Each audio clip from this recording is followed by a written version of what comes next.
Entertaining Made Easy by Emily Rose Burt. 1919. Acknowledgement is made to Woman's Home Companion, the Ladies' Home Journal, Farm and Fireside, and the designer for their courteous permission to reprint certain material in this book. Table of Contents: Socials and Parties. A Smiles Social and Aviation Meet, a Mock Canteen, a Progressive March Party, an Autumn Leaf Dance, a Harvest Home Party, a Nutty Party for October, a Maypole Party for Children, Outdoor Affairs, a Bacon Bat, a Children's Daisy Party, a Hawaiian Porch Luncheon, a Watermelon Frolic, a Japanese Garden Party, a Commencement Picnic, a Progressive Motor Party, Birthdays and Other Anniversaries, a Bachelor Supper, Mother's Birthday Tea, a Pussycat Party, a Girl's Birthday Luncheon, the Wooden Wedding, the Tin Wedding, a Mock Wedding, a Silver Wedding Shower, a Cape Cod Luncheon, Announcements and Showers. A Little Bird Told Me Luncheon, a Happiness Tea, a Hello Party, an Apple Shower, an Old Rose Shower, a Kitty Shower, a Campfire Shower, a One I Love Shower, an Indian Summer Shower, a Christmas Tree Shower.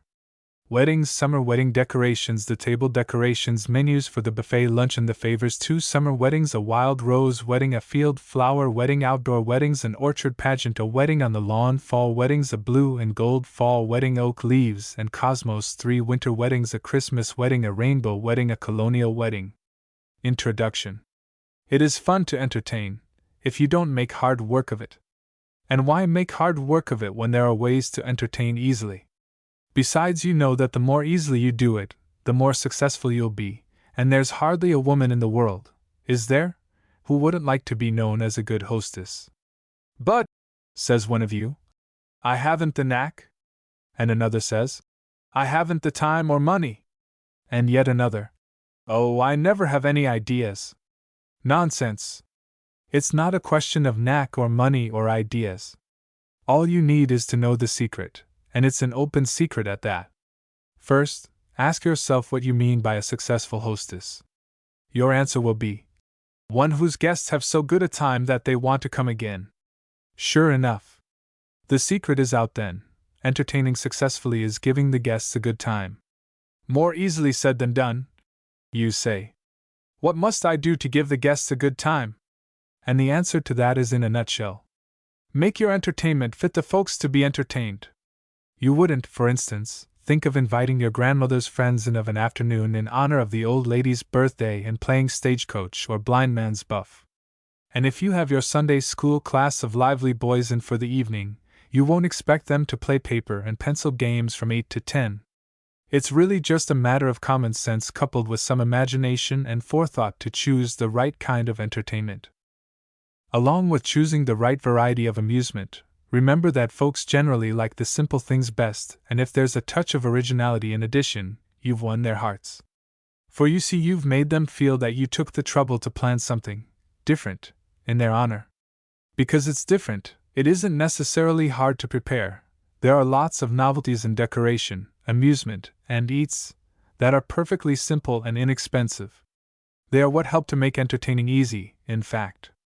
And just at this point you see comes in the reason for the writing of this little book. It aims to make entertaining easy by suggesting plans that are simple and a little out of the ordinary to fit the most frequent occasions when you wish to entertain, or perhaps must do so. Special care has been taken to consider time and expense, but at the same time to bring in a touch of the unusual. Don't miss the fun of entertaining because you've always thought it hard work. This book has been prepared to show you how easily, after all, it can be done. And may you have the reward of joy and satisfaction that comes with successful hospitality. Socials and Parties. Perhaps you're appointed chairman of the social committee of your young people's church society or some club. Or maybe you want to entertain for a friend who is visiting you so that she may meet your circle of friends. Anyway, it's up to you to plan an evening's amusement for a big crowd of people. If it's a mixed crowd, young and old and in between, as church socials often are, you need one kind of plan. If it's a bunch of young folks, or a school class party, or something for the children, you need other plans. But the secret of all good times for big crowds is to choose entertainment that draws the individuals together in some kind of comradeship, gives them all something in common, and puts them on a friendly footing. A Smiles Social. On the door of the parish house as well as in the post office window appeared a poster adorned with a big smiling face. The kind made by drawing a circle and putting inside of it 2 eye dots, a nose line, and a cheerful curve for a mouth.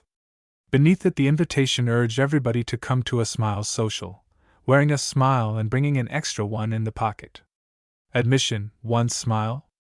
The parish house parlors were decorated with all the laughing or smiling pictures that could be found by the committee in charge. Mona Lisa was there with her inscrutable smile. The Laughing Cavalier, as well as less famous characters, such as smiling girls on calendars and magazine covers. An amusing display of newspaper cartoons also filled one portion of the wall space. Smilax was appropriately enough used for trimming.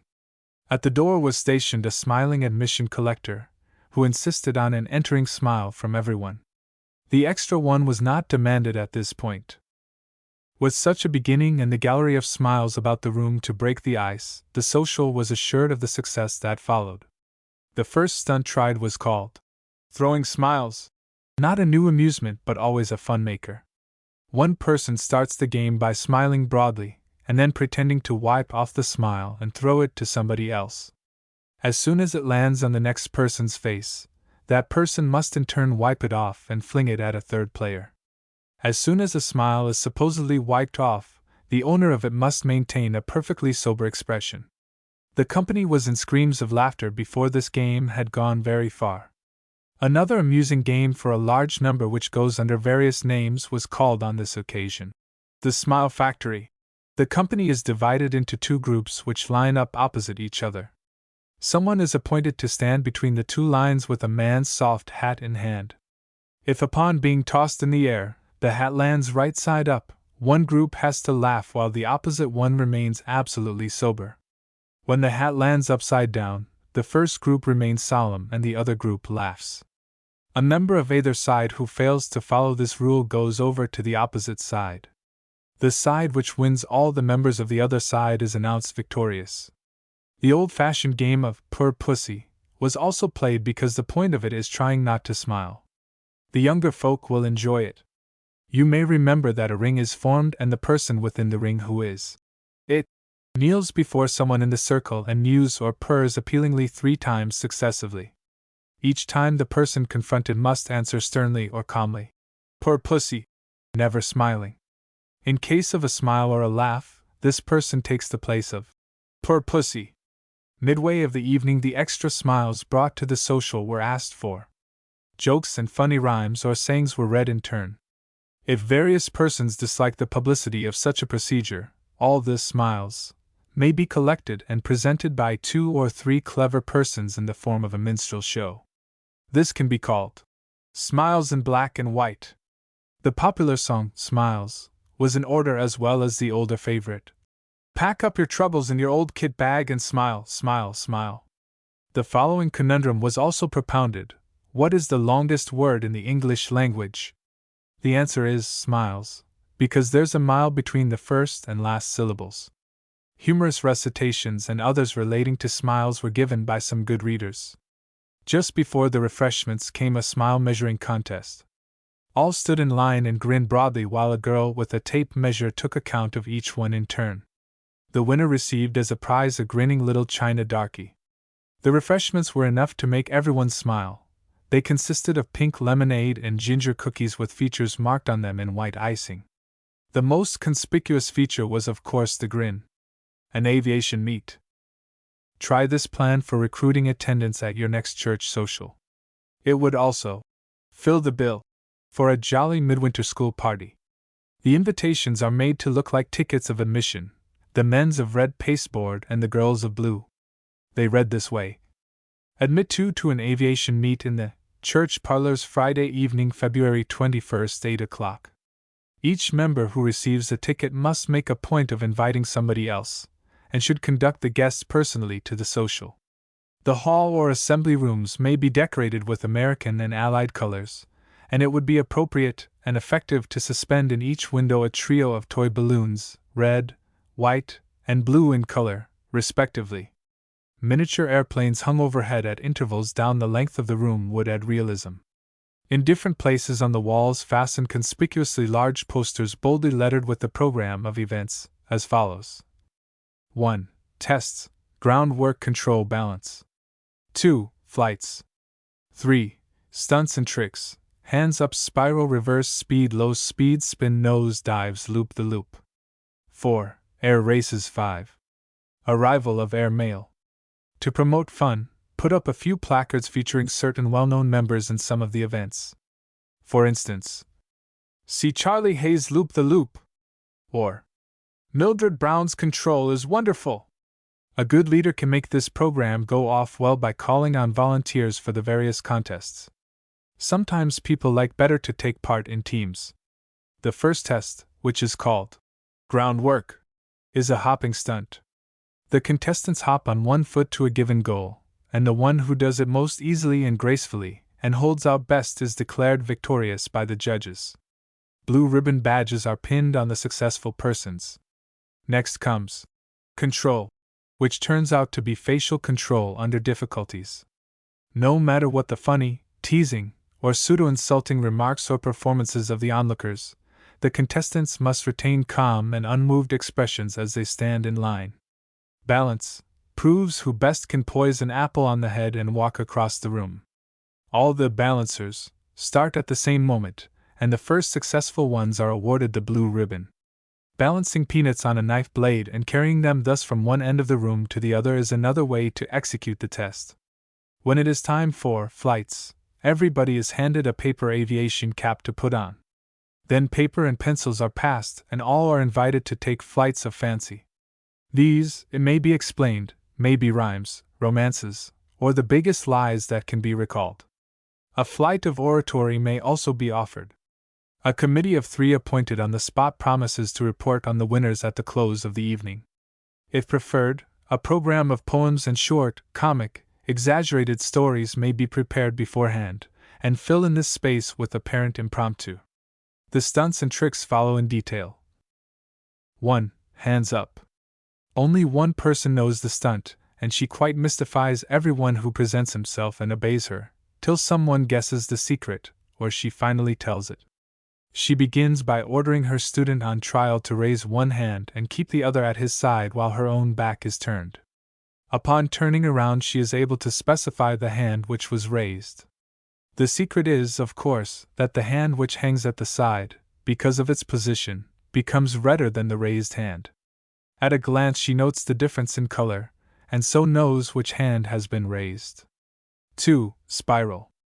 This is a good mixer. All are asked to form in line, one behind another, each one's hands on the shoulders of the person ahead. The leader then starts the line winding around and round the room into a spiral and then unwinding it. The well-known gymnasium class stunt, which carried through in a sprightly way, is bound to make everybody feel better acquainted. 3. Reverse speed. Any number line up for a backward race. They go as fast as they can backward to an appointed goal. 4. Low speed. Any number may enter. This is a slow race, that is to say, all contestants progress as slowly as possible to a certain goal. 5. Spin. A supply of children's tops is provided, and the ability to spin them properly is demonstrated.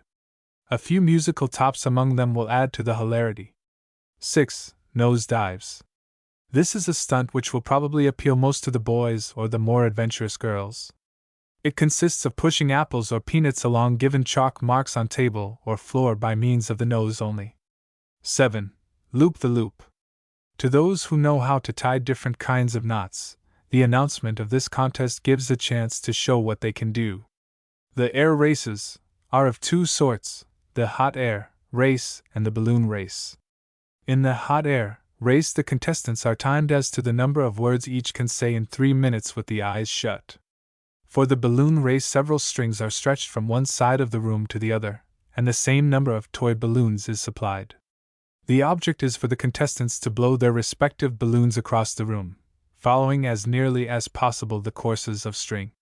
The choice of different colored balloons makes for interest and consequent rooting. The arrival of the air mail is heralded by the entrance of someone dressed in aviator's garments, warm helmet, goggles, gloves and all, carrying a mail sack, if real, a new one, but an imitation one suffices. The aviator then proceeds to take out numerous packets which he hands to the guests, as far as they go. There should be at least half as many packages as persons present. Each bundle is marked Owner unknown. Find another to share this. The explanation is that each recipient of a parcel must immediately seek a partner, and, upon doing so, open the parcel. Enough sandwiches for 2 are revealed. Meanwhile, hot coffee or chocolate is being passed by pretty waitresses with Japanese fans stuck in their hair airplane-wise. The evening may end with a musical flight, or, in other words, a rousing sing, a mock canteen. For one boy who wanted to entertain a few of the fellows who had been in camp with him, his hospitable sister planned a jolly supper party which undoubtedly owed its success to its hominess. Certainly its friendly informality accomplished much more than any large outlay in money could have done. There were to be half a dozen boys, so 5 other girls were invited to make an equal number of girls and men. To begin with, the hostess passed around to the girls slips of paper and duplicate slips to the men. Each slip contained the name of some article of food for supper, and the man and girl who drew duplicate slips were thus delegated to prepare that particular dish together. When all had matched up partners, they repaired to the kitchen, a big old-fashioned room with plenty of space for all of them. The hostess and her partner did no cooking, but announced that they would manage this cafeteria. While all the others were in the kitchen, they arranged on a side table in the dining room stacks of tin trays, knives, forks, spoons, and paper napkins. Over it they posted a bulletin board in good imitation of a real cafeteria.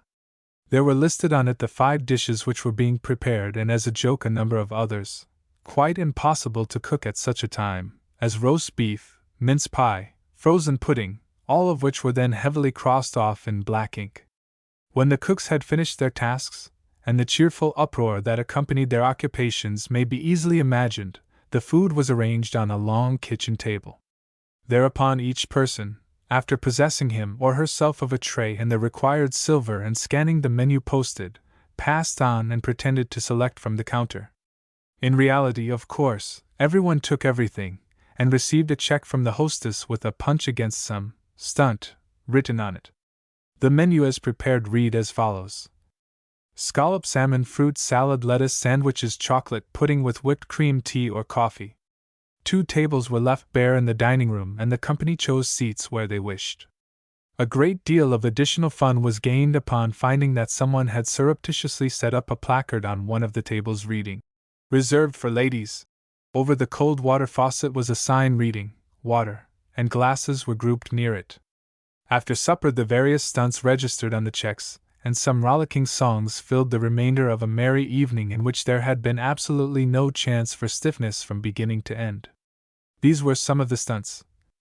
For the men: 1. Show in 5 different ways how reveille affected your friends. 2. Give an imitation of a lady and her pet. Peek. 3. Go around the room without touching your feet to the floor. 4. Do a ballet act. 5. Dig a trench in pantomime. 6. Sing a Mother Goose rhyme through your nose. For the girls: 1. Give a military salute to every man in the room in turn. 2. Choose a partner to walk around the chimney with you 10 times. 3. Count to 50, substituting the words, "Oh, fudge!" for 5s and every multiple of 5. 4. Pretend to eat a bunch of grapes. 5. Represent your favorite movie actress till the others guess her correctly. 6. Flirt in 3 different ways. A progressive march party. A group of high school friends, a social club of boys and girls, or a church society of young people will enjoy giving the following party in March.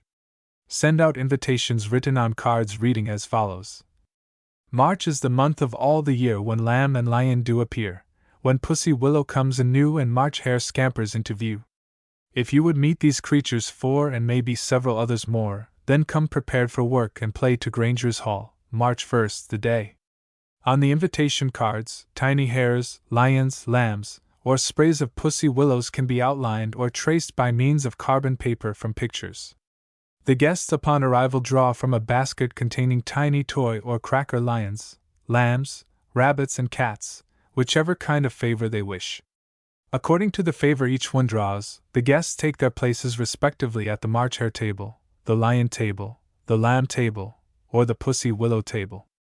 Each table is marked by a distinguishing centerpiece, At the March Hare table is a plaster rabbit, at the Lion table, a toy lion, the Lamb table has a woolly lamb on wheels, and the Pussy Willow table, a bunch of pussy willows or a stuffed cat. The fun is now ready to begin, for with the implements and materials provided at each table the guests are required to produce a facsimile of the animal for which the table is named. Different materials are provided at each table, so there is no monotony, as the guests progress from table to table after half an hour's stay at each one in turn. Modeling clay is the medium in which the March Hares are to be done, and no implements except fingers are supposed to be used, though if a boy slyly makes use of his jackknife, there are no embarrassing questions asked. The lions are to be carved from potatoes with the aid of little kitchen vegetable knives, and the lambs are to be fashioned from cotton wool, matches, and mucilage. At the Pussy Willow table the guests must show how expert they can be at cutting cats, freehand, from flannel. Beads for eyes, and floss and bristles for whiskers, are also furnished.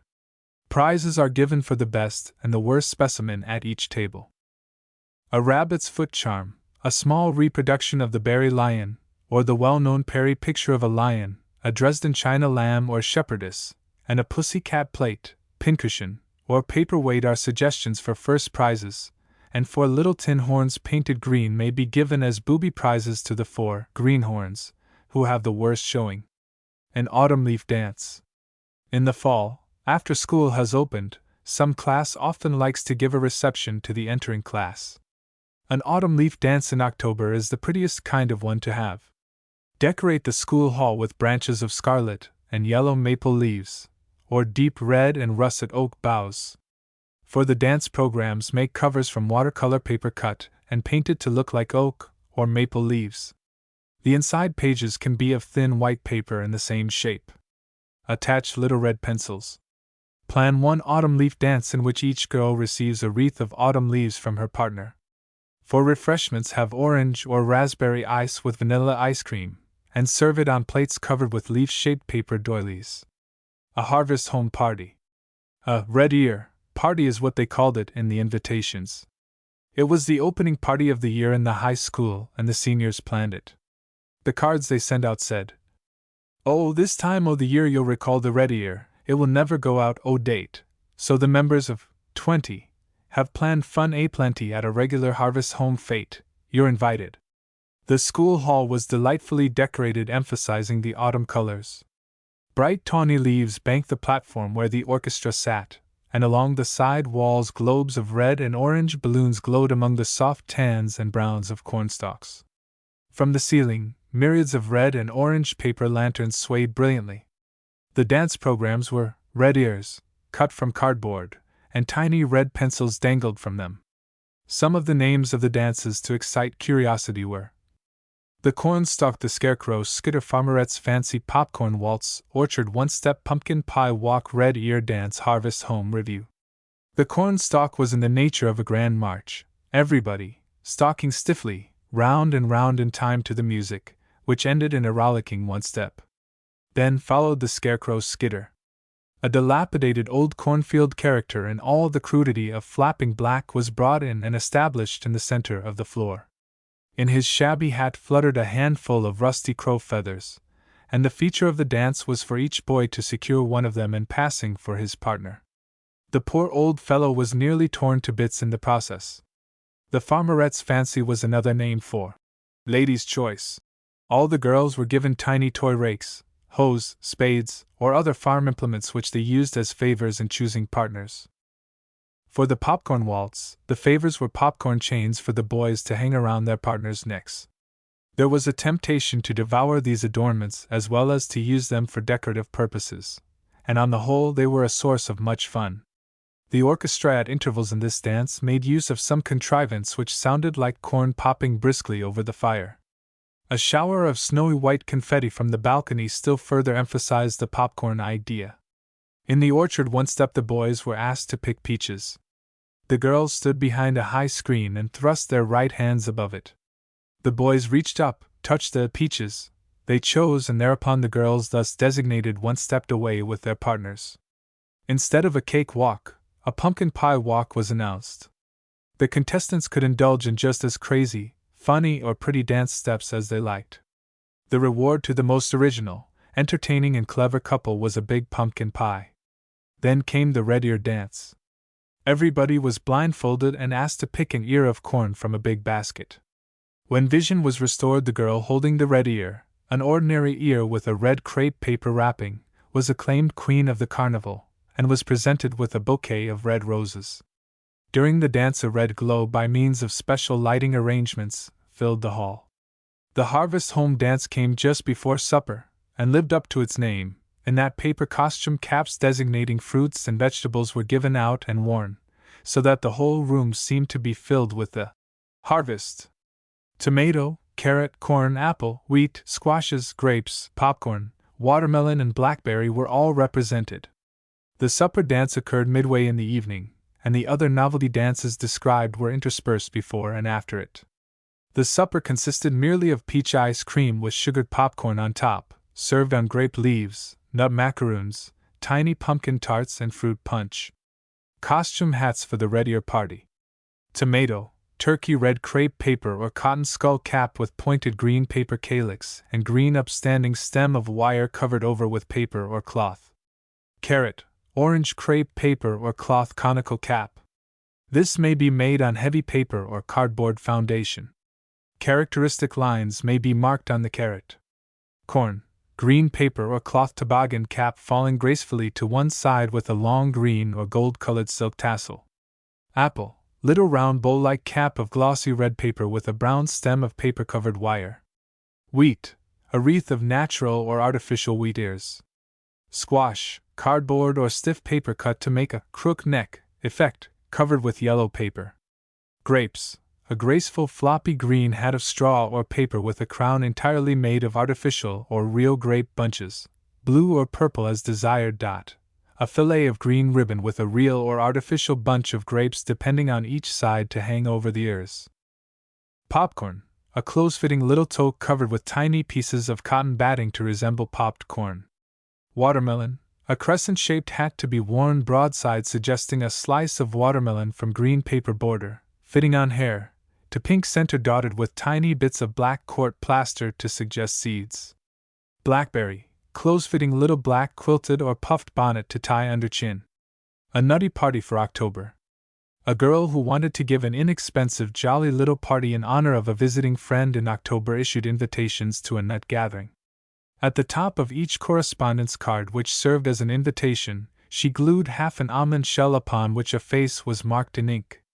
Below this nut head the rest of the figure was drawn in ink on the card, and the inscription read: "Pretend you're a squirrel for once and join my nut gathering stunts, Friday, October the 11th at 8:30.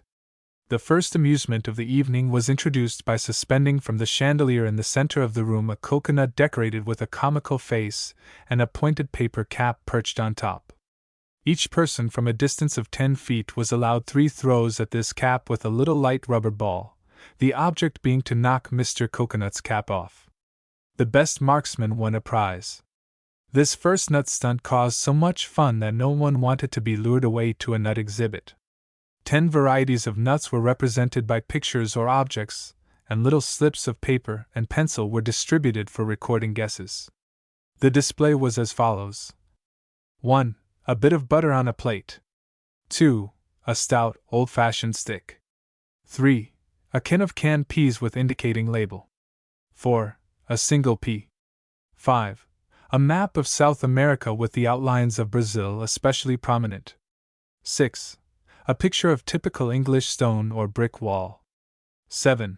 A can or cup of cocoa. 8. A photograph of Hazel Dawn, the movie star.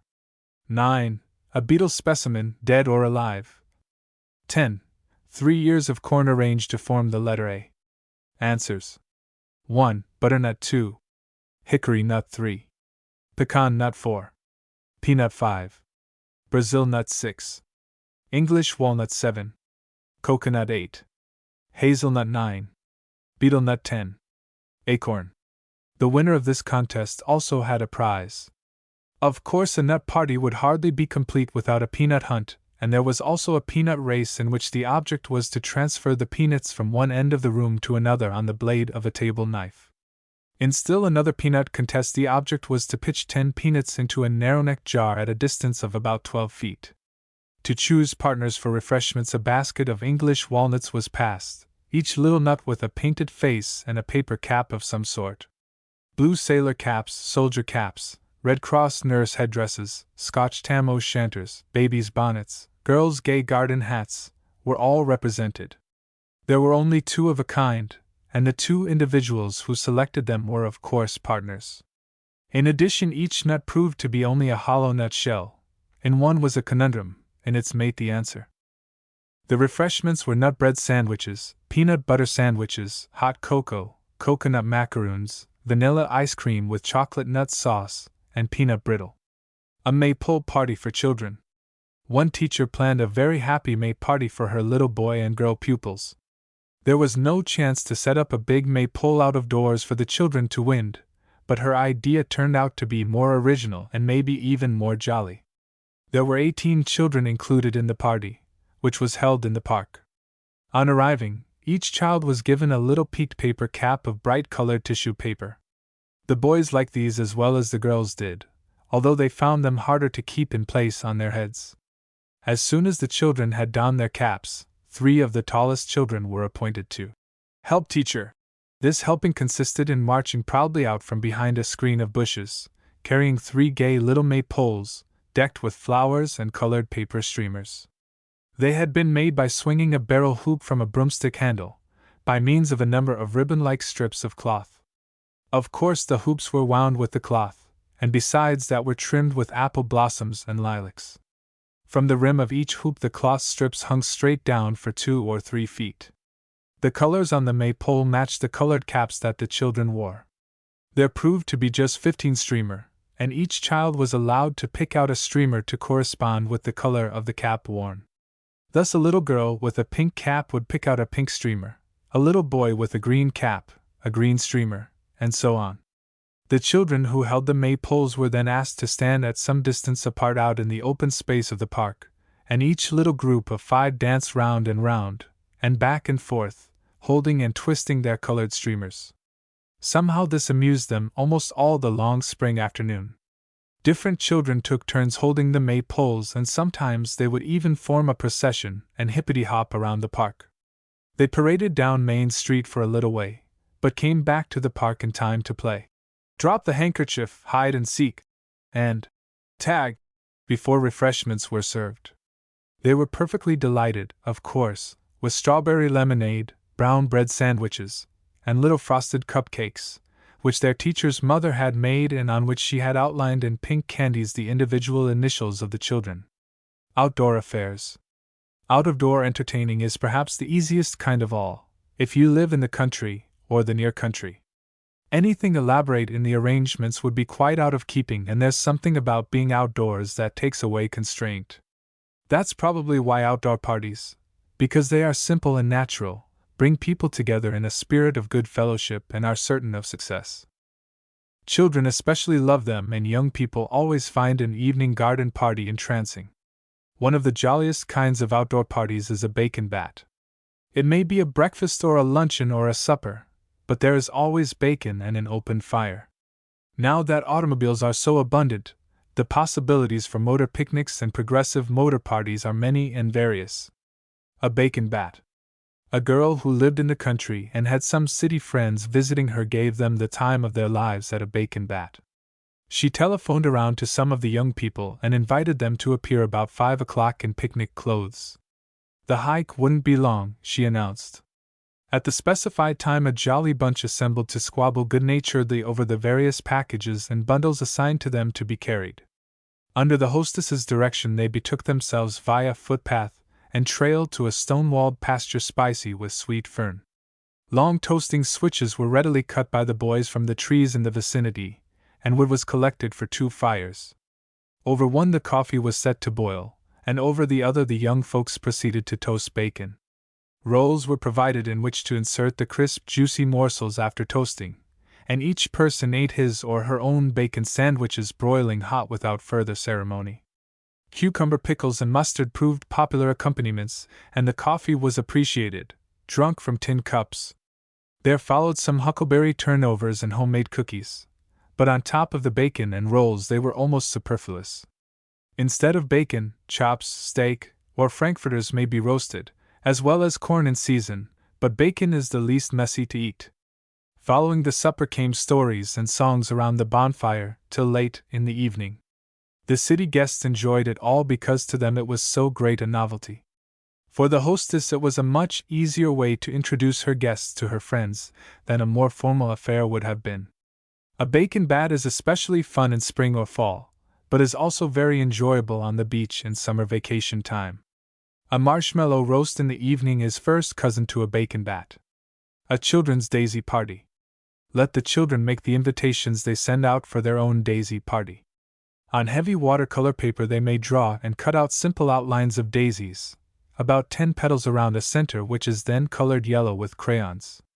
Each petal may hold 1 or 2 words of the invitation, thus, "Will you come to our daisy party on Saturday at 3, Betty and John?"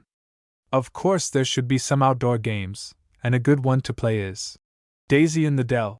For this the children form in a circle, joining hands, and one is chosen to be daisy picker. The daisy picker runs around the outside of the circle, chanting, "Daisy in the dell, Daisy in the dell, I don't pick you, I don't pick you, I do pick you." The child whom the daisy picker touches upon reaching the last word must try to run entirely around the circle and back to his place before the daisy picker catches him. If he succeeds, he need not be it, but if he is caught, he must be the daisy picker. "Are you a daisy?" is another jolly game.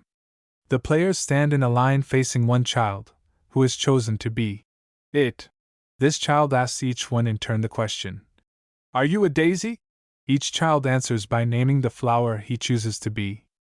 Thus one may say, "I am a rose." Another, "I am a pansy." If any child chooses to say, "I am a daisy," he is immediately chased by the questioner, and if caught, he must take the place of the questioner. The game then proceeds as before. One rule is that a child must not repeat the name of a flower that another child has given. A game that is based on the Mother Goose rhyme, "Rich man, poor man, beggar man, thief," etc., is called Rich man, poor man. One child is chosen to whisper to each of the players some word of the rhyme. The named children then stand in a circle, and another child who is it may call for any character in the rhyme that he wishes. The child who has been given that name must respond by saying, "Here," and then running away. For instance, the one who is it may call for "Lawyer," and the child to whom that name has been whispered calls out, "Here," and is immediately chased by the leader. If he is caught within a reasonable length of time, he is it, and the former leader drops out. This should be played until only 2 are left. The refreshments carry out the daisy idea, and should be served outdoors, either on the piazza or on the lawn. The centerpiece at the supper table is a big bunch of daisies, and each child has a place card on which is painted or drawn a daisy face, the petals forming a cap frill. The sandwiches are bread and butter, and some good to eat. Daisies can be made from hard-boiled eggs, by cutting the whites petal-shaped, and by mixing the yellow with salad mayonnaise to form the centers. Marguerites and little cakes frosted in yellow and white may be served with vanilla ice cream. A Hawaiian porch luncheon. One woman entertained her club at their last meeting of the year with a little porch luncheon. Hawaii had been one of the subjects of study, so the Hawaiian note was dominant throughout. Each guest was welcomed with a lei, the Hawaiian paper flower garland which signifies friendship. Hung about the neck, these decorations excited much fun. The Hawaiian features of the refreshments were Hawaiian pineapple salad and little imitation volcanoes which were in reality cones of vanilla ice cream in the center of which holes had been scooped and then filled with hot caramel sauce, which of course overflowed the sides in true lava fashion. The favors were tiny dolls, each dressed in a short bright-fringed paper skirt, orange, green, blue or pink, to match the color of the lei which each lady had already received as a souvenir. During the luncheon the hostess played several Hawaiian musical selections on her phonograph. If any of her friends had owned or played a ukulele, doubtless the plaintive music would have been a feature. A watermelon frolic.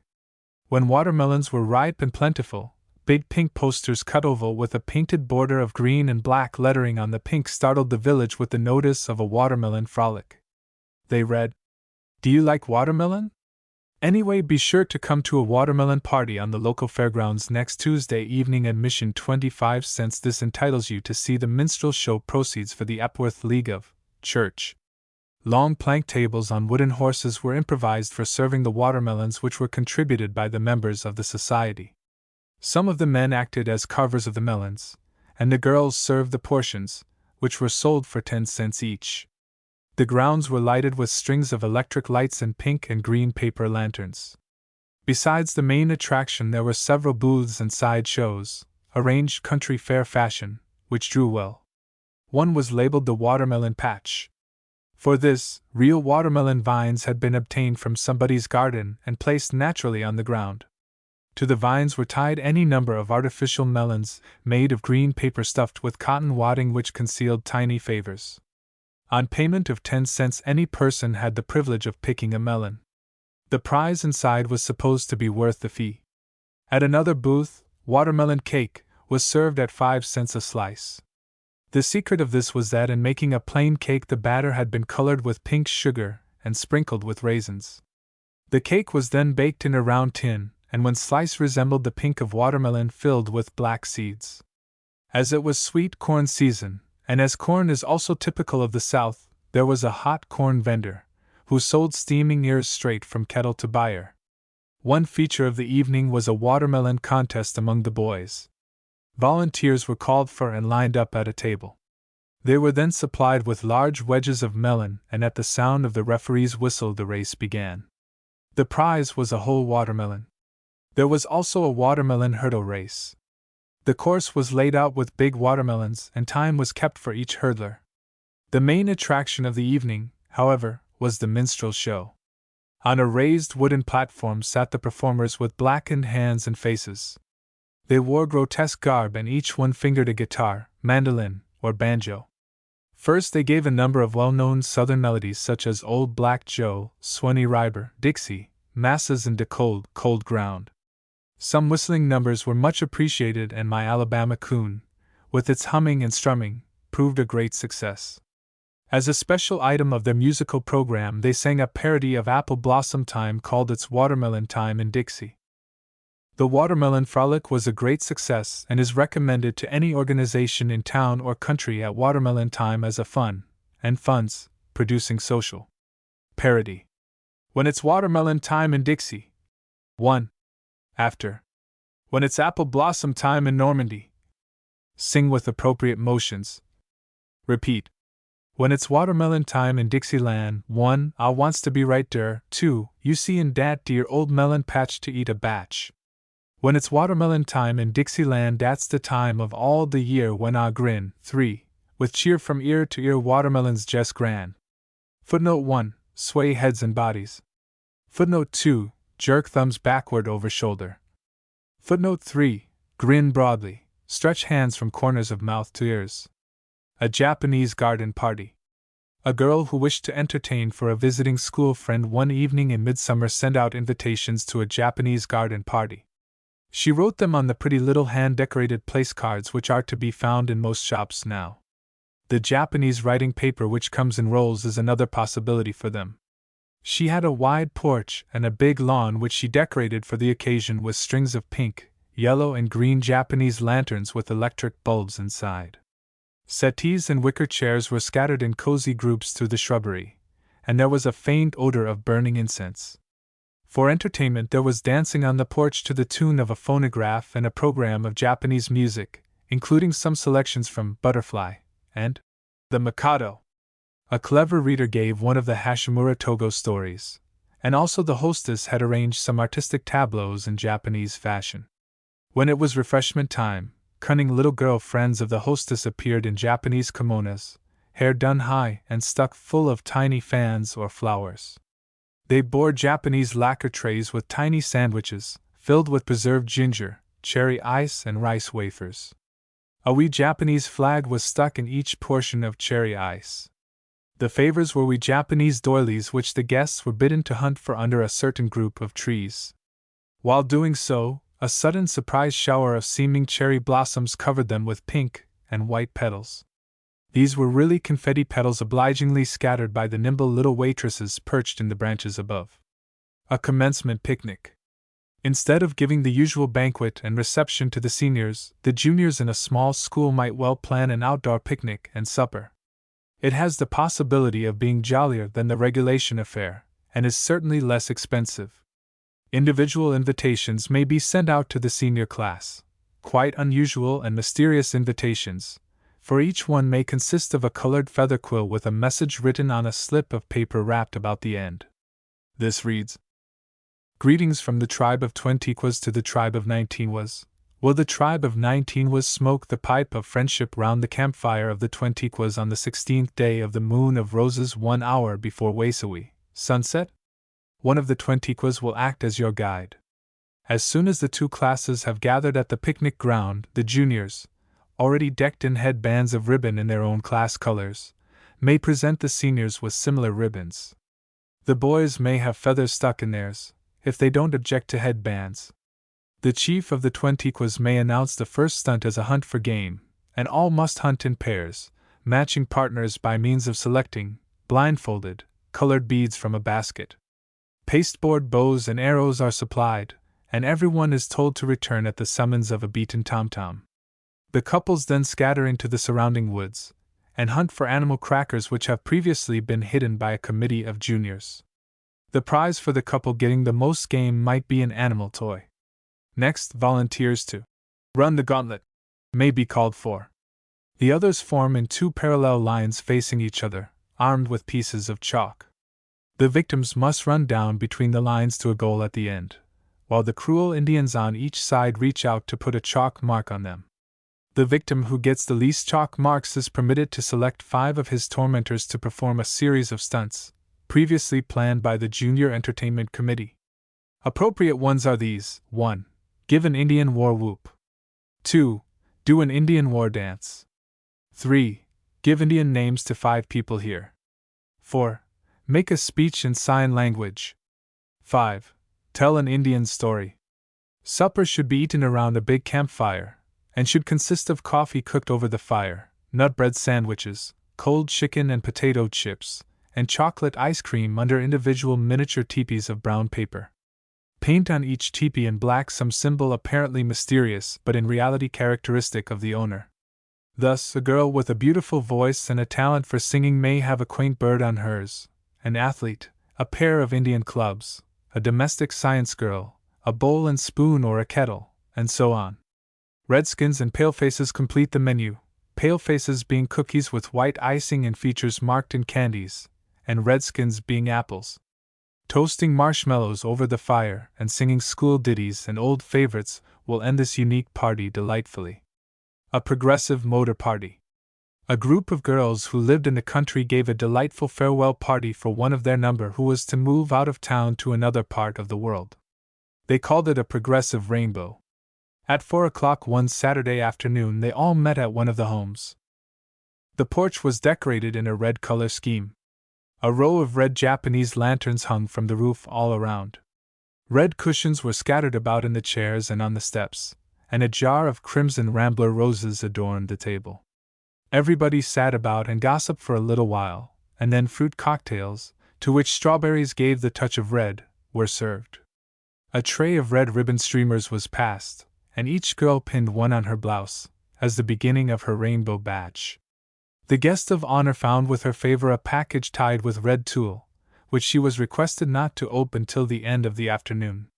After this, 2 automobiles, owned by members of the group or their families, whisked the party along 2 miles of fresh country road to the home of another girl in the group. Little tables had been set on the lawn with a bouquet of old-fashioned marigolds in the center of each one, and a toy orange balloon tied to the back of each chair by a long string. Here were served jellied orange soup in cups, and saltines. The girls received orange-colored favor ribbons to pin next to their red ones, and the guest of honor received another prize packet, this time tied with orange tulle. From there they all jumped again into the waiting cars and were transported to the home of a third girl for the third course. This time it was served in the dining room, which was decorated with yellow snapdragons. A basket of them filled the center of the table, and at each place was a scalloped shell containing deviled crab meat garnished with lemon quarters and accompanied by tartar sauce. Cubes of hot yellow cornbread were delicious with the crab. Again the passing of the yellow ribbons to the girls and the presenting of the yellow-tied package to the guest of honor were the signals for leaving to go to the next house. The automobiles quickly took them there, where the main course of the dinner was to be eaten. Maidenhair ferns were lovely in a green bowl on the table, and tiny wood ferns were scattered over the white tablecloth. The menu consisted of broiled chicken, fresh green peas, small boiled potatoes with parsley, and rye rolls. By this time the girls were getting interested in their rainbow of ribbons, to which the green was now added, and the guest of honor received her fourth package, green-tied. Motoring to the salad course, the group found the dining room lighted by blue candles, though the guests were begged not to feel blue. Ragged robins were arranged as a centerpiece, and fluttering blue tissue butterflies marked the places. The salad was prune stuffed with peanuts and hearts of lettuce, served with French dressing and Dutch cheese balls. By the time the sixth stop was reached, the sun had set and the moon was coming up, so that the girls sat on the veranda in the moonlight and sipped grape juice ice to the music of romantic ditties. Lavender streamers were added next to the blue ones, and their badges were complete. As they finally drove up to the last house, they were greeted by a rainbow of tulle which arched the entrance to the porch. With their fluttering rainbow ribbon badges and the armful of rainbow packages belonging to the guest of honor, they felt very much at home with the rainbow, and the guest of honor was not even surprised to be asked to seek the pot of gold at the foot. In the yellow pottery jar which she discovered were as many gold nuggets as there were girls, and each nugget was a little gilt paper-wrapped joke for the trip. The real, sure enough farewell gifts to keep were in the packages progressively received, and there was a jolly time opening them under the rainbow. Birthdays and other anniversaries. Birthdays you particularly wished to celebrate happily and successfully. There's your mother's birthday, or your brother's or your little son's or daughter's birthday, or the birthday of the popular president of your special club. Then there are the various wedding anniversaries that call for suitable recognition, especially the 5, 10, and 25-year ones. Besides these, there are countless other events that you want to commemorate pleasantly in some way afterward. These various occasions offer fascinating possibilities for the most delightful of social affairs. A bachelor supper. When I was a bachelor I lived by myself, and all the bread and cheese I got, I put upon the shelf.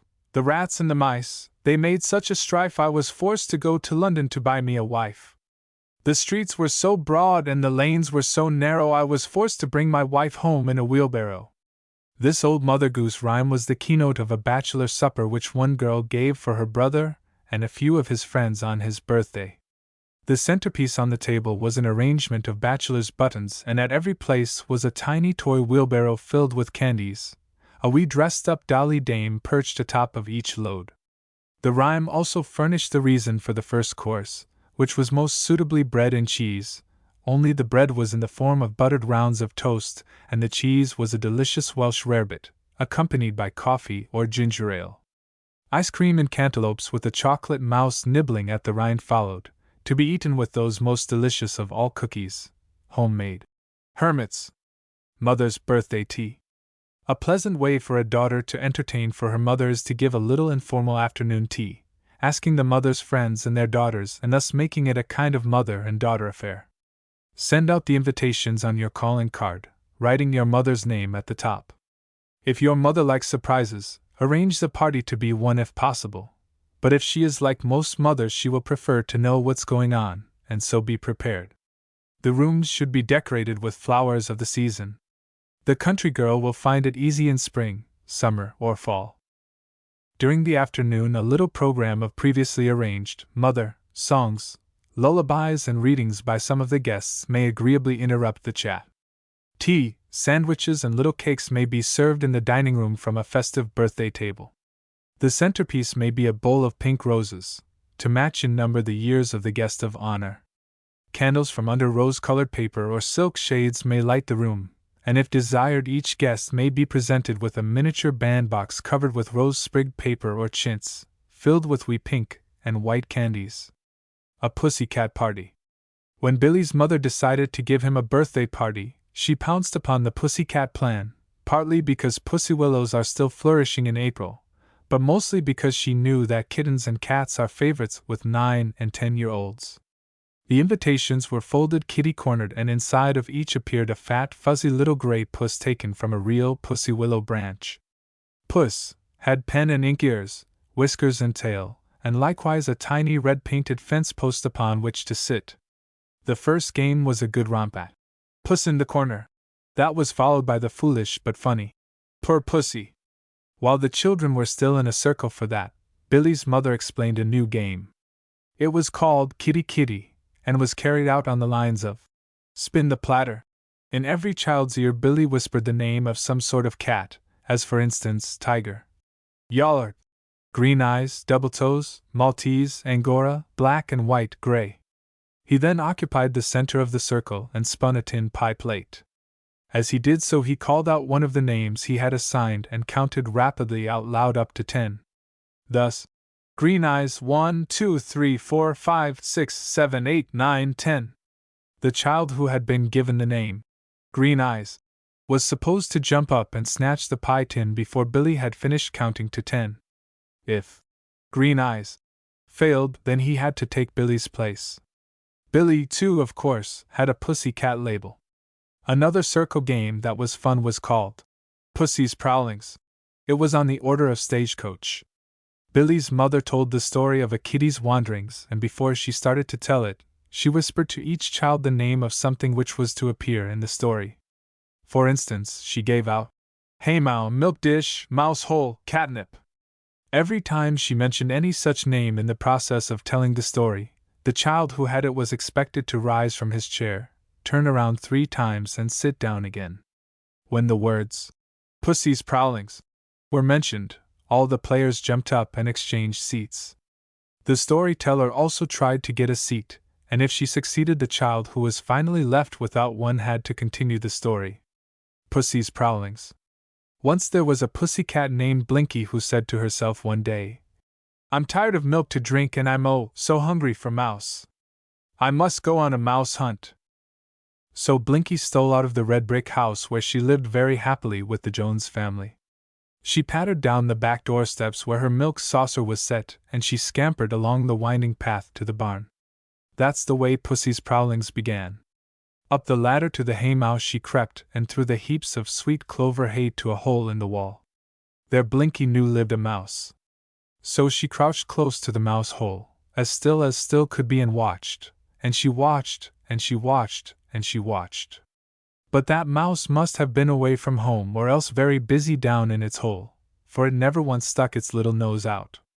And when Blinky had watched there in the haymow for 3 long hours, she was so hungry that she couldn't watch for that mouse a single minute more.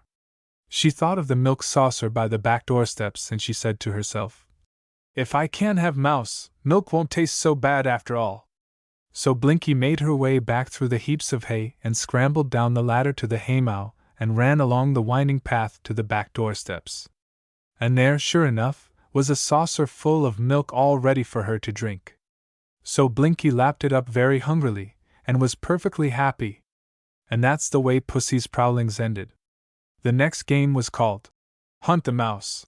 Billy had hidden a chocolate mouse somewhere in the room, and the children were asked to be kitties and try to find it. Whenever anyone came very near the hiding place, Billy meowed loudly, or if everyone was very far from it, Billy would mew only faintly. The kitty who found the mouse kept it for a reward. In another room the children had a chance to hunt for those mittens which the naughty kittens once lost. Many tiny red paper mittens were scattered throughout the room and were much more easily found than the mouse. The supper table delighted the children. In the center of it sat a big stuffed toy cat surrounded by chocolate mice, and at each child's place a tiny white plush cat with the child's name on a paper tied to the neck had been placed. Such toys can usually be bought in 5 and 10-cent stores. Pussy Willow's sprays laid flat on the tablecloth decorated the table gracefully. The napkins were the paper ones which feature black cats at Halloween. Little ramekins of creamed chicken pleased the children. With the chicken, Billy's mother served kitty-cornered sandwiches of brown bread filled with cream cheese and chopped nuts. There was hot cocoa too, and for the last course individual molds of chocolate blanc mange with whipped cream and a candied cherry on top. Needless to say, there was a birthday cake which was brought in a blaze with candles and set before Billy to cut. Each guest received a souvenir chocolate mouse and was ready to declare upon departure at 6 that the Pussy Cat party had been, oh, so jolly. A girl's birthday luncheon. Once a mother gave a little birthday luncheon for her daughter who was a freshman in high school. It pleased the 14-year-old and her friends because of the novelty in decorations and menu. The class colors were green and white, so that scheme was used throughout. In the center of the table was a green bowl with a few paper narcissi arranged in a flower holder, Japanese fashion. Around each plate was a wreath of smilax. Any small green vine would do perfectly well, and above each plate a tiny green candle burning in a wee holder. The place cards were tied to the handles of the holders.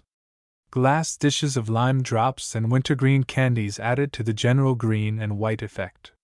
The menu consisted of fruit cocktail with a sprig of mint atop of each portion, followed by a second course of chicken a la king generously sprinkled with capers, and accompanied by hot rolls and olives. Then came hot chocolate with a marshmallow floating in each cup and milestone salad, which consisted of oblongs of cream cheese into which numerals cut out of green peppers were pressed. The milestones stood erect on fresh lettuce leaves and were served with French dressing. After that a birthday cake was borne in a blaze with 14 green tapers and set before the little hostess to cut. Great was the fun when the fortune favors, baked in the cake, were found by the guests. Pistachio ice cream accompanied the cake, but vanilla ice cream or a green gelatin dessert would be equally fitting. The favors were little green vanity bags made from ribbon by the 14-year-old's mother. The wooden wedding. An informal evening party is perhaps the jolliest way to celebrate the 5th wedding anniversary. After everybody has arrived, try a wooden smile contest. There will be any number of humorous attempts, but few will be wooden. The contestant who smiles most woodenly may receive as a prize a gaily painted wooden jumping jack or any other wooden toy. The next amusement can be a progressive one, consisting of putting together at tables wooden puzzles of all sorts, including jigsaw puzzles. Puzzles make good prizes for this contest. One of the carefully packed wooden boxes of candy is another possibility. Another occupation that is appropriate and fun-making is a pea and toothpick contest. Wooden toothpicks and dried peas soaked up are provided. Each person is then assigned to construct one member of a toothpick wedding party properly. The toothpick persons, when finished, should form in a parade down the center of the library table. A light buffet supper or simply ice cream and coffee may be served in the dining room. Decorate the table with a central wooden bowl containing some simple flowers such as daisies, honeysuckles, snapdragons, nasturtiums, or whatever flowers are in season. There may be wooden candlesticks with candles to match the color scheme and small wooden plates and bowls for candies and nuts. Serve the ice cream on wooden plates covered with lace paper doilies, and give as favors tiny wooden household articles such as dolls' rolling pins, clothespins, barrels, washtubs, spinning wheels, and the like. The tin wedding. The 10th wedding anniversary has many possibilities for fun. An informal social evening or a dinner followed by some jolly stunts are in order. In any case, arrange for the dining table a centerpiece of a shiny tin funnel filled with bright garden or wild flowers surrounded by a frill of lace paper to represent an old-fashioned, formal bouquet. Use tin candlesticks with bayberry candles for illumination and scatter tiny new patty pans with crinkly edges over the table to hold candies and nuts. The salad may be served on shiny tin plates covered with lace paper doilies, the ice cream in individual patty pans, and the coffee or punch in tin cups. At each place put a tiny funnel bouquet, a miniature of the central one, or else some tiny tin toy. Tin whistles for everybody would promote the hilarity. The old-fashioned game of spin the platter would be good to start the entertainment of the evening.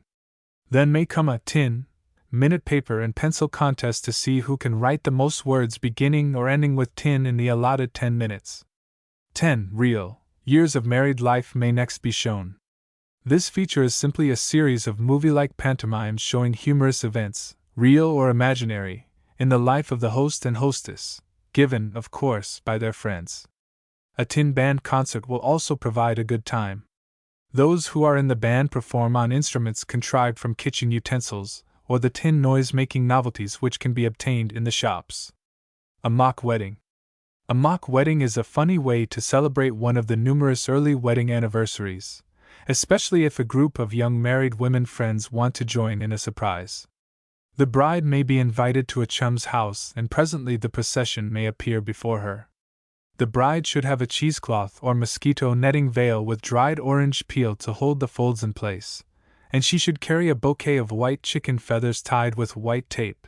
The shower part can be little bows of rags. The bridesmaids might all wear the cheapest of farmers' hats, with huge bunches of goldenrod or asters on them, or else such things as little kitchen utensils sewed on the front in place of flowers. Bouquets of burdock tied with colored cretonne would be attractive for them, or possibly as a substitute for the conventional shepherd's crooks they could carry umbrellas with big bows on the handles. A third suggestion for the bridesmaids is that they carry great baskets filled with none too choice outdoor flowers and weeds. There should be a flower girl, of course, who can wear an abbreviated costume. Her hair should be in ringlets with a big ribbon tied around her head, and she may carry a market basket filled with scraps of paper, or flowers if you prefer, to scatter in front of the bride. The ring bearer may carry a curtain ring on a sofa cushion. At the ceremony, of course, you must omit all the really solemn parts, but you may let someone make up some questions for the minister to use. For instance, he may say to the mock bridegroom, "Do you promise to obey this woman?" Instead of saying "I will," and "I do," they may say "I wilt," and "I doth." For a wedding breakfast, you might serve creamed codfish in heavy crockery, and follow it with helpings of cream of wheat either cold or hot, which can be served to resemble ice cream in little paper cases. There should be a wedding cake which may be only gingerbread, and some kind of grotesque motto may be inscribed in the frosting. A silver wedding shower. A little group, girlhood friends of more than 25 years standing, recently planned a pleasant shower for a popular friend, the president, as it happened, of their fortnightly sewing club, on her silver wedding anniversary. None of the ladies was rich, and the gifts were planned to cost not over 50 cents each. Many of them were less than that. Silver fittings for a work basket were chosen and included a silver needle case, a silver thimble case, a silver hem gauge, a unique tatting shuttle, a little silver ripping knife, a cunning strawberry emery with a silver hull, and a wee wax cherry with a silver stem. The gifts were wrapped in white tissue paper, tied with silver cord with a tiny shining bell inserted in the center of each knot. They were presented in a lovely sweet grass sewing basket, which in turn was wrapped and tied with silver ribbon. This was not given, however, till the close of the afternoon sewing, which had gone on as usual, though there was an atmosphere of ill-concealed expectation. Simple refreshments were brought in and served in buffet style. Homemade ice cream was passed in little ice cups which had as decorations around the rim a circlet of glittering silvery tinsel. Silver cake and bonbons in silver wrappings accompanied the ice cream. Last of all, the shower was borne in on a silver tray and set before the surprised guest of honor. A little rhyme explained this turn of events to the delightfully mystified recipient. Because of many a happy hour with you, well spent, we give this shower, just to remember in a way with love, your silver wedding day. As an amusing little contest, each lady was asked to write down 10 things she had learned in the last 25 years. The replies made good reading and furnished plenty of conversation till home-going time. A Cape Cod luncheon. In remembrance of a happy 2 weeks spent in a little bungalow on Cape Cod, one of the girls of the bunch gave a quaint luncheon for the others during the year following. The invitations bore a tiny spray of bayberry sketched in one corner and read like this: "May the bayberry dip and the odor of pine at this little reunion luncheon of mine bring back all our fun in the house by the sea, where we were as jolly could be." On the luncheon table homespun runners were used, crossed in the center where a brown wicker basket filled with the gray-green of bayberry branches, brightened by the orange of bittersweet, stood on a mat of fragrant pine. Green bayberry dips in the simplest of low tin candlesticks lighted the table, and at each cover the place card was a little outline map of Cape Cod with the situation of the summer camp conspicuously marked. The menu consisted of clam cocktails, codfish cakes, and tiny pots of baked beans, hot steamed brown bread cut in small round slices, blueberry tarts, and coffee. The favors were wee bayberry waxes for the sewing basket, each with a bit of a bayberry twig peeping from its top. Announcements and showers. How shall I announce my engagement?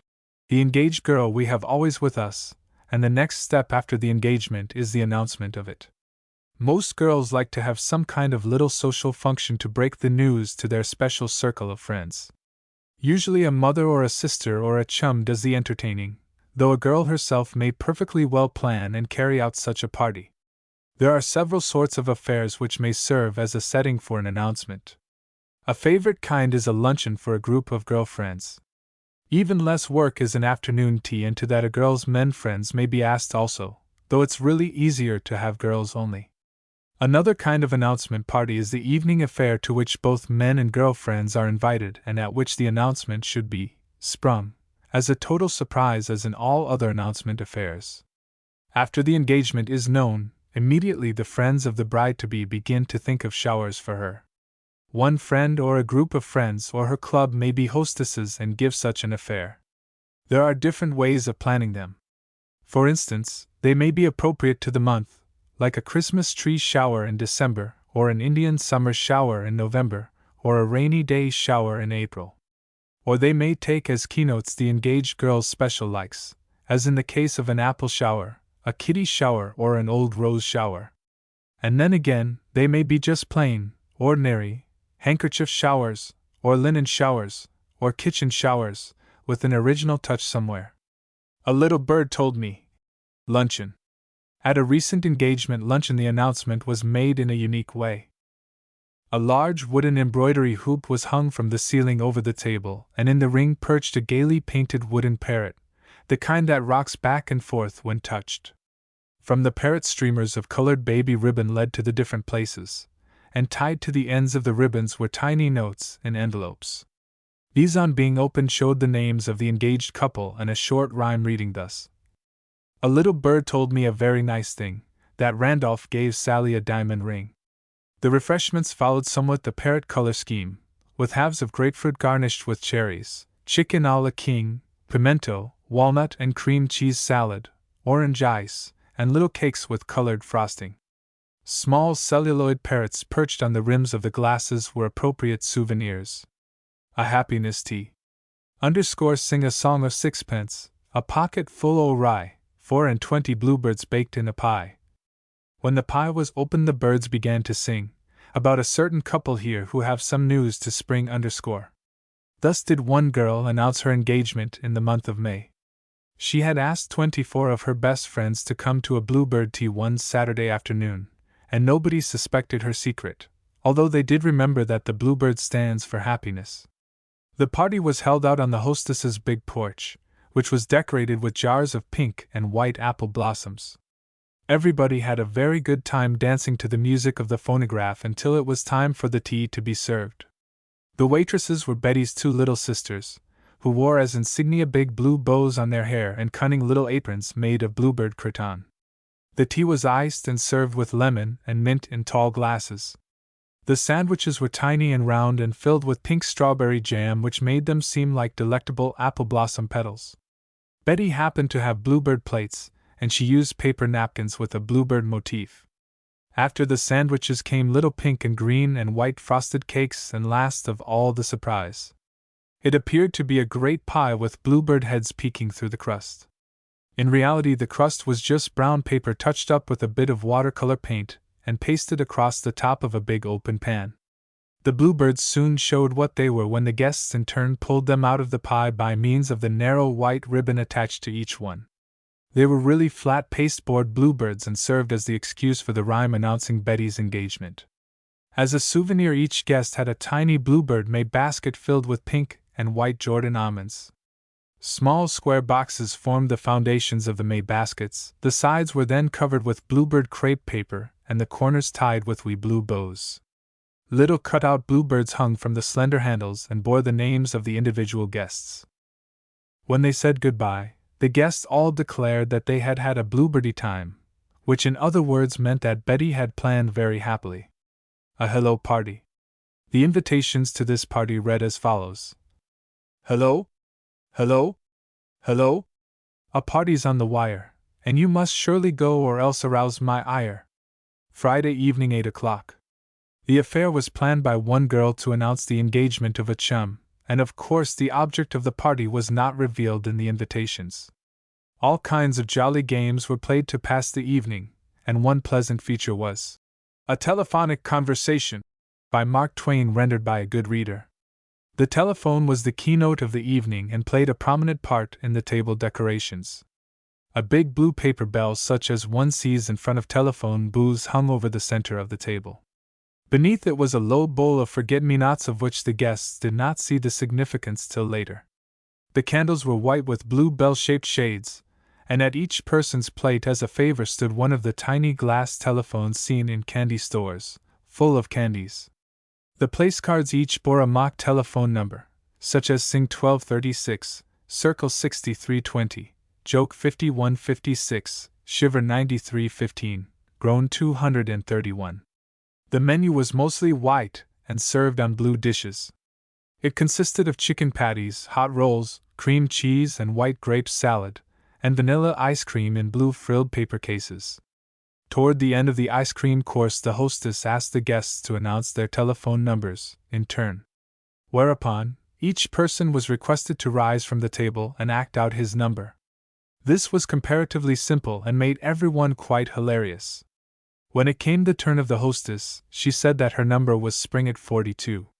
The two, she said, were Elizabeth and John, and this was the time she had chosen to spring the announcement of their engagement. Another way in which the announcement could be made is to prepare telephone messages of the news and tie them to the ends of blue ribbons hanging from the tongue of the bell. The hostess may announce that the bell tolled, when the guests are allowed to open and read their messages. An apple shower. A girl who was very fond of apples in every form, so much so that all her friends knew about it, was given a clever shower after she became engaged. The invitations were cut in apple shape and tinted a little with red and green watercolors. The following verses voiced the plan of the party and notified the guests. Invitation to a shower. Apples, apples everywhere will doubtless make up half the fare on Elsie's future menu pad, as they are Elsie's greatest fad. So if you'd keep that fact in mind in shower presents, 'twould be kind. Send it to me the day before and come on Saturday at 4. January the 20th at Mary's house. The first amusement of the afternoon was an apple guessing contest, the names of different varieties of apples to be guessed from literal definitions, thus, the royal apple. King. After that there was an apple peeling contest in Halloween fashion, and each girl threw the peeling over her left shoulder to discover the initial of her future husband. Immediately following this, the hostess, with the help of one of the other girls, brought in a big bushel basket apparently filled with huge rosy apples, and set it down before the guest of honor. When the green ribbon around the stem of each make-believe apple was untied, the red crepe paper opened out, disclosing, in wrappings of soft cotton, a variety of gifts for the apple-loving girl. There was an up-to-date corer and a plate for baking apples, a fat plush apple pincushion for the kitchen, a red apple bank, with a slit for savings, one of the beautiful Wallace Nutting photographs of a New England apple tree in full pink and white bloom, an artistic brown basket for apples to be kept on the buffet or used for the breakfast table, and a delightful fruit bowl with an apple border. One girl had contributed a little booklet of choice apple recipes, a jar of apple butter and another of homemade apple sauce. One artistic member of the group had stenciled a crash table runner for the porch table with a conventional apple design in yellow and orange and green, and another girl put the same design very decoratively on a round box of painted tin. Two of the prettiest gifts were a cunning sports handkerchief with a cluster of apples stamped in one corner, and a smart flat silk hat ornament in the shape of 3 apples. Before the happy bride-to-be had finished exclaiming over her gifts, the hostess served buffet refreshments that were as pretty as they were delicious. There were little individual molds of pink apple tapioca, topped with whipped cream and accompanied by small homemade cakes, frosted uniquely. Each one had in the center of its white icing a miniature apple bough as a decoration, made from 2 red maraschino cherries, 2 leaf-shaped pieces of green angelica and a bit of citron. As a surprise for each girl, the hostess had provided a tiny bunch of apple sachets, easily made from scraps of apple-colored silks. I like apples more than ever now that I've begun to see their possibilities, the guest of honor declared. An old rose shower. For a girl who was very fond of everything rose-colored, her friends planned an old rose shower on Valentine's Day. As a result, among the gifts were rose-colored silk stockings, a rose-flowered silk party bag, an old rose boudoir cap, slippers to match, and towels with old rose initials. Each gift was wrapped in white tissue paper and tied with old rose ribbon, and they were all presented on a big tray, the bottom of which was rose-flowered cretonne under glass. The refreshments were raspberry ice and tiny cakes frosted in rose and white, and each guest carried away as a favor a wee glove handkerchief with an old rose border. A kitty shower. It sounds odd, but the engaged girl for whom it was given was so very fond of pussy cats that her chum knew that a kitty shower would just exactly suit her. The invitations, written on cats cut from heavy paper, read this way: Since Elizabeth and is so fond of the kitty, don't you agree that 'twould be a great pity if we missed a good chance now for making a hit by each bringing her some kind of a kit? The bride-to-be suspected nothing when she was asked to a kitty luncheon at her chum's house. The table had as decorations a centerpiece of pussy willows and yellow tulips, and the candle shades were made of yellow parchment paper with black silhouettes of cats running around them. At each girl's place was a tiny china cat with a yellow ribbon bow on its neck to which was tied the place card. There was no attempt to carry out the kitty idea in the menu, but it was yellow throughout. The first course was grapefruit, then followed scalloped oysters garnished with lemon slices, chicken and mayonnaise salad, individual baked custards, and sunshine cake.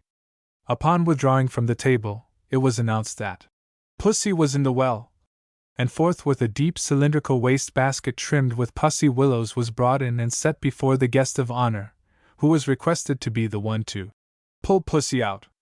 With a dawning understanding of the meaning of this, the bride-to-be reached in and drew one by one from the wastebasket the kits, which had been placed there for her. Each one was tied with yellow ribbon and had a black cat pasted on it. The gifts were all very clever.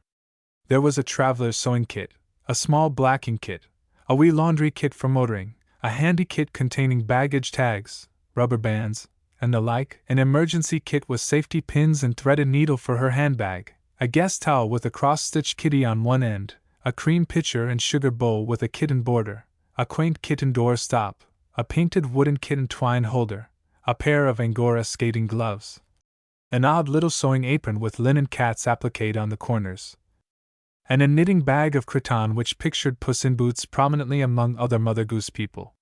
When the excitement of the shower was over, a guessing contest was played, each answer being a word in which the syllable cat figured. This very jolly afternoon ended with a really hilarious game of Puss in the Corner. A campfire shower. A jolly crowd of young people who had been camping together a great deal gave a lively shower to two of their number who were announcing their engagement. The affair took place in the city in the winter time, and was very informal. After the bunch had gathered, someone suggested that they play charades, one of their favorite diversions. The engaged persons were chosen to sit with the hostess before the open fire and pretend they were in camp. The word selected was not made known to them, however. The others all retired into the next room and came back shortly, wrapped in raincoats and sou'westers, each one carrying a knobby package. "Shower!" they shouted in chorus, throwing their bundles at the group by the fire. The parcels contained all kinds of camp conveniences. There was a camp kit containing knives and forks and spoons, a collapsible drinking cup, a thermos bottle, a pocket compass, an electric flashlight, a folding mirror, a pocket corkscrew, a folding camp grate, a folding camp stool, a folding alcohol stove with a pot, and a pocket camera. The engaged couple were taken entirely by surprise, for they had supposed the party to be only one of many sociable evenings which the crowd were in the habit of having. The refreshments were reminiscent of camp and were served on wooden plates around the fire in picnic fashion. The menu consisted of hot bacon and roll sandwiches, dill pickles, coffee, and marshmallows toasted over the flames. One I love, shower. The invitations were made of white watercolor paper cut in the shape of daisies, with centers tinted yellow. Scattered over the petals were the following lines: 1 I love, 2 I love, 3 I love I say, come and see if this is true on St. Valentine's Day. Or, Friday next I pray. On all the invitations but the guest of honors was added. In honor of Marian's engagement, please send your remembrance to me the day before. This direction was put on so that the gifts could all be wrapped in advance by the hostess in white tissue paper, tied with yellow baby ribbon and a big artificial daisy tucked into the knot. Piled on a tray, they were brought to the surprised little bride-to-be on the afternoon of the party. The entertainment fulfilled the promise of the invitation in this way. A large paper daisy with many petals was hung against the wall, and each guest was given a pointer and asked to select a petal at random. On the back of each petal was written a little fortune rhyme somewhat on the order of this one. 5. He loves good pumpkin pie, so learn to cook it, thus say I. The refreshments were served in buffet style in the dining room. In the center of the table was a blossoming pot of marguerites. There were individual daisy salads, formed by little mounds of chicken salad covered with yellow mayonnaise and surrounded by a fringe of petals cut from the whites of hard-boiled eggs. With the salad, simple bread and butter sandwiches were eaten. As a second course, frozen custard in paper cups with borders of white paper petals was served with squares of angel cake, frosted in yellow, and squares of sunshine cake, frosted in white. The principal feature, however, and the final one, was the favor pie. A big imitation daisy was made from a round basket, by covering the top with yellow paper and surrounding the edge with as many petals as there were guests. Each guest was asked to pull a petal from the daisy, and in so doing drew from the basket a tiny doll dressed like a rich man, poor man, beggar man, thief, doctor, lawyer, merchant, or chief. The girl whose fate was already assured had been guided to choose a particular petal, and her favorite doll proved to be dressed in the garb of her fiancé's profession. Fortune rhymes for a 1 I love. Shower. 1. If you'll only wait a while, someone nice will make you smile. 2. You will have to choose between walking or a limousine. 3. If you only knew who was thinking much of you. 4. At a motion picture show from the screen your fate you'll know. 5. Something nice you'll sure know in about a week or so. 6. Don't despise hazel eyes. 7. Far across the briny sea comes thy lover now to thee. 8. Your career you'll surely ship and substitute a wedding trip. 9. A dance, a ride, a moonlit lawn, your heart will be completely gone. 10. 1, 2, 3, the third it will be. 11. Beware, beware the eyes of blue, or they'll surely capture you. 12. Your intellect will meet its equal, happy though will be the sequel. 13. A word, a smile, a bow, married in a year from now. 14. Try a smile for a while to beguile. 15. You will travel far away 16 years from yesterday. An Indian summer shower. For the girl who is to be married in the winter, an Indian summer shower might be given some November evening. The cards of invitation can have a little brown Indian wigwam painted in one corner, or cut out of brown paper and pasted on, or the invitations can be written on pieces of white birch bark, if you happen to have gathered and saved any from the summer vacation. Paper imitation of birch bark might also be used. Put all the gifts, wrapped in brown tissue paper and tied with gay ribbons, in a toy wigwam which you can make with 3 sticks and a piece of brown burlap. When the right time comes, the engaged girl is led up to the wigwam and asked to receive the gifts. If there is a small brother or cousin who can be dressed up in an Indian suit to hand out the presents, so much the better. The hostess may make this any kind of shower she wishes. After the wigwam has been sacked, it would be fun if you could sit around the open fire to pop corn or toast marshmallows and play the Indian summer game of pipe dreams. Each girl writes out an imaginary dream of the bride's future. The dreams are read by the hostess, and then each dream paper is consigned to the fire. The refreshments ought to be very simple, and may consist of hot chocolate and little chocolate cakes, cone-shaped to simulate wigwams, or they may be merely apples, nuts, popcorn, and sweet cider. Serve the nuts and apples in Indian baskets. A Christmas tree shower. For the bride who announces her engagement in December, a Christmas tree shower might be given Christmas week. Send out cards of invitation in the shape of small Christmas trees, or else paste or paint little evergreen trees on white cards. Ask the guests to bring something small enough to be hung on a little Christmas tree. The bride should be asked to come a little later than the others, so that they may have time to hang their gifts on the tree. The tree may be as elaborate as you wish to make it. Where trees are hard to procure, a cunning little one on a table is quite large enough. It can be decked with gold and silver hearts and candy kisses, and on its branches should hang the shower gifts, prettily wrapped and tied. When the bride arrives, she must strip the tree. Among its treasures may be English walnut shells, gilded and tied together, with fortune verses inside. The hostess provides one of these for each guest. The refreshments may consist of sandwiches cut in the shape of Christmas trees and filled with green pepper and cream cheese, caraway cookies cut in the shape of Christmas trees, and hot chocolate, with a sprig of evergreen tied by a tiny bough of red to each cup handle. This affair could be planned specifically as a handkerchief, hosiery, or kitchen shower. Weddings. Following naturally on the engagement announcement and bridal showers come the wedding plans. If the bride's house is small, a church wedding may be the solution for her, or else she may plan a house wedding with just a few chosen friends and relatives present. Very often, if a church wedding is planned, there is a reception afterward at the bride's home. If only a few guests are invited to it, a wedding breakfast or dinner may be served, but if a large number of people are asked, buffet refreshments are sufficient. According to the different seasons of the year, the weddings may take on varying characters.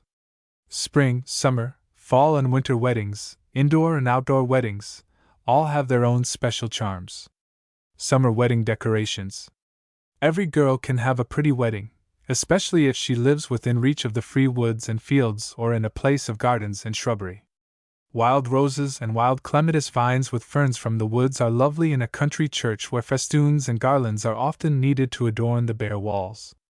Banks of black-eyed Susans with outdoor ferns, bowers of snowy dogwood in season, and the fluffy wild pink azalea are very decorative, and so are the spring and early summer shrubs, syringa, deutze, flowering almond, and Japanese snowball. Mountain laurel, with its exquisite pink flowers and glossy green leaves, lends itself particularly to church decoration. Ropes of the leaves may be looped from the roof to the side walls, and the blossoms massed in the front of the church make a fitting background for a bride and her pink-clad attendants. In the south, Cape jasmine; in the far west, the golden California poppies and carnations are beautiful to use. Of course, nothing is lovelier than roses, pink and white, and should they prove scarce, they can be successfully supplemented with pink and white peonies, especially for church decoration purposes.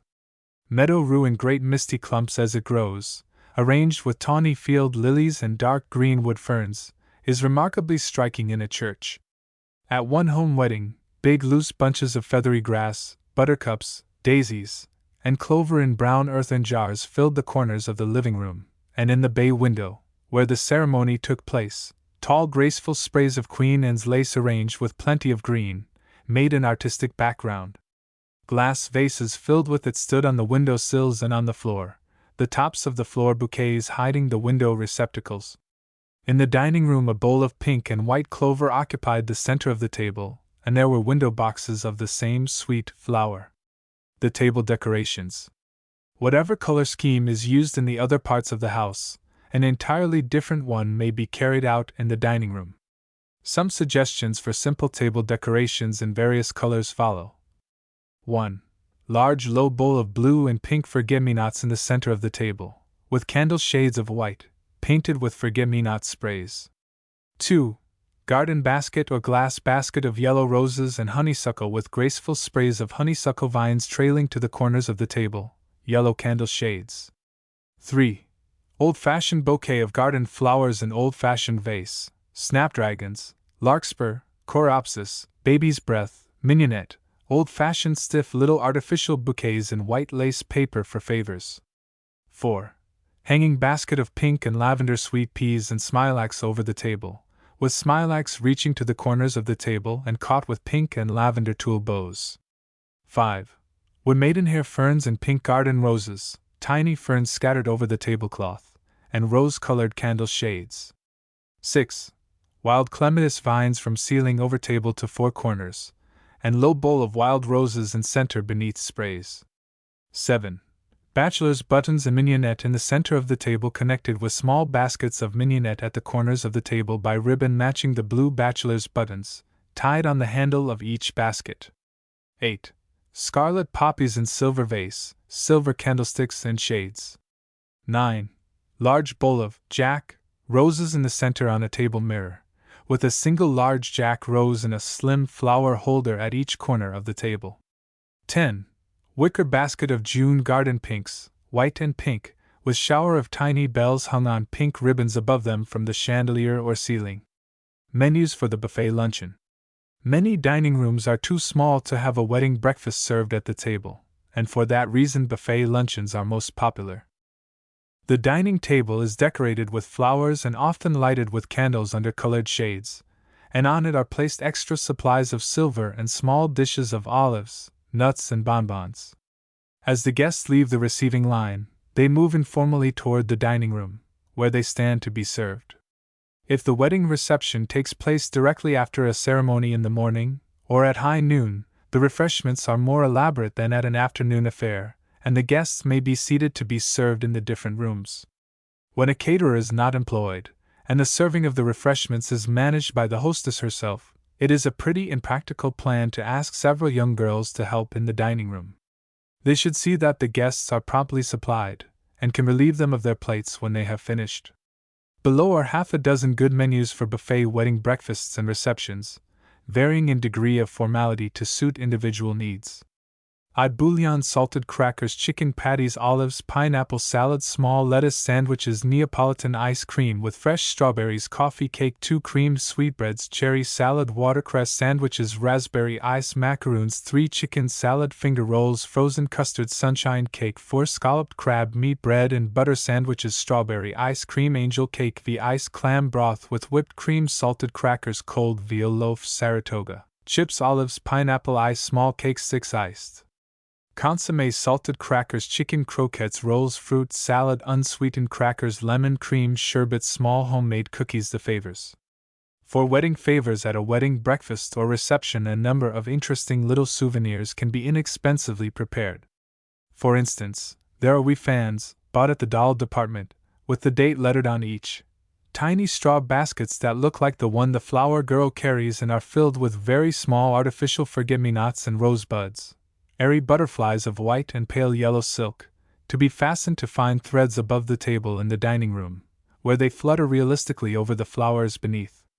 More frivolous are very diminutive bridesmaids' hats, and at the wedding of a bride who is going to travel far away there may be small boats, either real or of cardboard, with a flying flag of matrimony at the masthead. The old-fashioned posy gift cards with clasped hands are quaint, so are the little nosegays and white paper frills, and every guest will like a box of bride's cake. 2 summer weddings, a wild rose wedding. A wild rose wedding which one bride planned was wonderfully attractive. In one corner of the living room an arch of woven wire was erected, and covered with graceful wild clematis vines and wild roses. On each windowsill stood a jar of wild roses, and the mantel was banked with them. The 2 bridesmaids wore pale green dresses, and carried baskets overflowing with wild roses. The maid of honor wore a gown of wild rose pink, and carried an arm bouquet of wood maidenhair ferns and wild clematis. The dining table was decorated effectively. A crystal bowl filled with wild rose sprays which trailed over the sides and along the table was placed in the center on a mat of hardy sword ferns. From above the middle of the table 4 garlands of wild clematis were looped down to the edge of the round table and held with bows of green tulle. Glass dishes of olives and pink, green, and white candies on the table still further carried out the color scheme. The menu, which was served in buffet style, was pink and white. It consisted of strawberry and pineapple cocktail, with a sprig of green mint in each glass, sliced ham and pressed chicken, potato chips, hot rolls, raspberry ice, white frosted cakes cut in the shape of bells, pink frosted cakes in the shape of hearts. Fruit punch, pink with strawberry juice and green with mint, was served on the rose-bowered porch by a pretty girl in a rose-flowered frock. A field flower wedding. Another country bride used the field flowers for decorating. Big jars of daisies, buttercups, wild carrot, red clover, and tasseled grasses stood in the corners of all the rooms and filled the empty fireplace. For little girls, dressed in white with yellow sashes and hair fillets, carried a daisy chain to form an aisle for the bride and her attendants, and the ceremony took place under a big bell of field daisies. The bridesmaids wore pale yellow georgette gowns, and carried bouquets of black-eyed Susans. The maid of honor wore old gold georgette, lightened with white, and carried a loose bunch of daisies and buttercups. In the center of the dining table a high-handled white enameled basket held a natural arrangement of sweet white clovers, grasses, and yellow buttercups, and was linked by several streamers of yellow baby ribbon, with 4 smaller white baskets at the corners which held smaller bouquets of the same flowers. A fluffy yellow bow was tied to the handle of each basket. The menu was also yellow and white and consisted of hot bouillon, sprinkled with grated hard-boiled egg yolks, chicken jelly salad with mayonnaise, tiny bread and butter sandwiches, frozen custard in ice cups trimmed with white paper petals, so that each individual serving looked like a daisy, small squares of sponge cake, and angel food iced in yellow and white candies. The boxes of wedding cake were piled on the hall table, and each one had a wee daisy blossom tied into the knot of white ribbon on top. Outdoor weddings and orchard pageant. There's no wedding quite so picturesque as the outdoor one. Famous is the orchard wedding beneath a blossoming apple tree, where the air is filled with fragrance, and the bridal party comes winding through the trees to the trysting place. It needn't be only a poetic fancy either, it's entirely practical, and if you have a comparatively small house, why not give your guests the beautiful freedom of outdoors instead of cooping them up in the house? Mark out the path beforehand by mowing the grass in the chosen direction. Select plenty of ushers to conduct the guests to the spot and provide benches and settees for the older folk, who may find it tiring to stand till the wedding party arrives. There need be no decorations except the natural ones of the orchard. Preparations may consist of raking out dead leaves and branches. A Victrola may be arranged in the proper place to furnish the wedding processional, or perhaps some musical friend may be found to play the violin. The simpler the pageant, the more effective it will be. First may come a tiny flower girl in a white frock, swinging a cretonne-flowered sunbonnet from which she tosses apple blossom sprays. If there are bridesmaids, they should wear the simplest of pink dresses with pink fillets on their hair or else wide straw hats trimmed only with a tiny wreath of flowers. Possibly the maid of honor may add a note of contrast by wearing forget-me-not blue. Last of all appear the bride and bridegroom, together, for in an old-fashioned orchard wedding that is less awkward than for the bridegroom to come from some other direction. The bride should wear a simple white gown, formal satin would be out of place. The wedding breakfast may be served picnic fashion on a long table of boards decked with apple blossoms. Toast and strawberry punch are in order while an orchestra of robins and bluebirds sing in the apple trees round about, unless the noise drives them away. The little waiting maids should wear white aprons and white caps with an apple blossom sprig stuck in the top. Following them came a flock of flower children, tiny girls and boys scattering flower petals from the high-handled baskets swinging in their chubby little hands. Last of all, for abreast, came the bride and bridegroom, with the bride's mother, who gave her away, on the right of the bride, and the best man on the left of the bridegroom. The ribbon girls had accompanied the procession at the proper intervals holding the aisle ribbon, and the last 2 brought up the rear, winding up the ribbon as they came. The reception took place immediately afterward on the lawn, and the guests were served with ice cream and cake wherever they chanced to be by the attentive ribbon girls. In the backyard at a long table a colored caterer superintended the service. Altogether it was a most successful wedding and at the same time a fairly easy one to plan since there was no question of overcrowding in the house, although in case of rain it could have been managed there. A wedding on the lawn. A girl who lived in a small town and had a big lawn chose to be married outdoors in August.